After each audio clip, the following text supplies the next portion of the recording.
Yes, hi, I'm Elizabeth, and we're here volunteering for Grounding Wire. We're at the music festival, so we're going to be promoting stuff. And we're also going to be helping like scan tickets and all of that stuff, and give out T-shirts. They're setting everything up right now. Mental health is often stigmatized, which makes it difficult for people to seek help. Additionally, there aren't many resources available for people who are struggling with mental health disorders. This negatively affects the health and well-being of our community. We want to help combat the stigma against seeking mental health services so those who need help have a safe space to grow.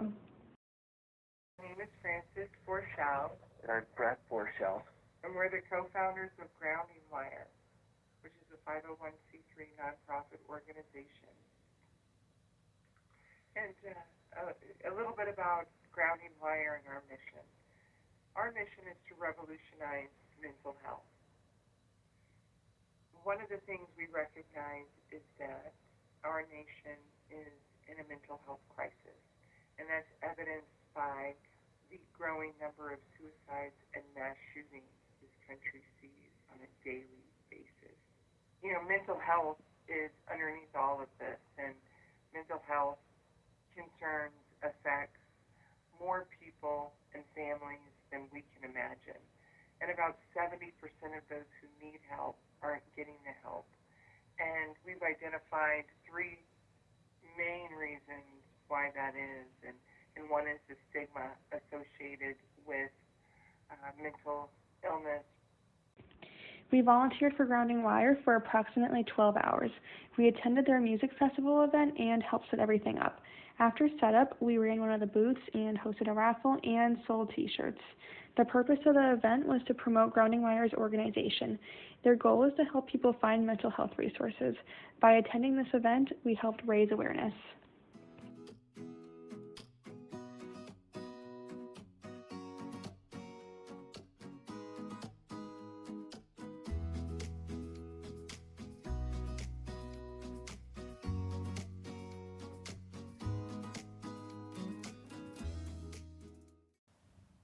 These are the flyers that Veda and I were able to give out at the Kick in the Blues event.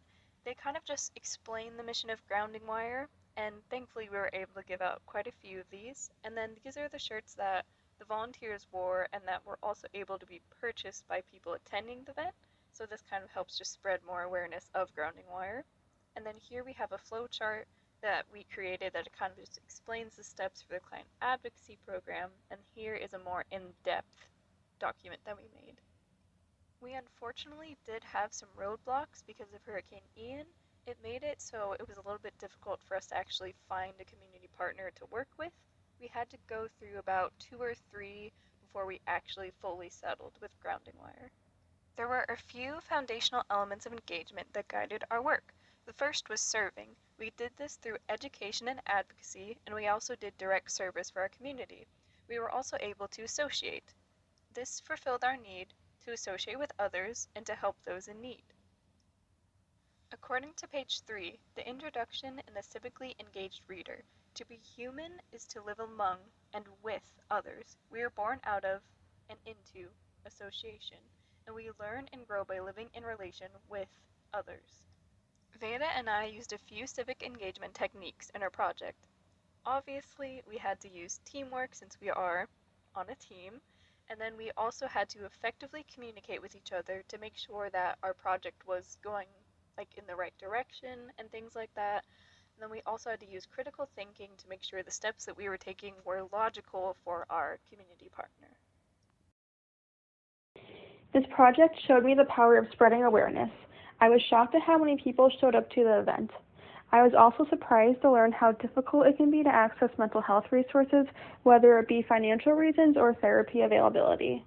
We made an impact on Grounding Wire by helping with their festival, which in turn raised awareness to mental health.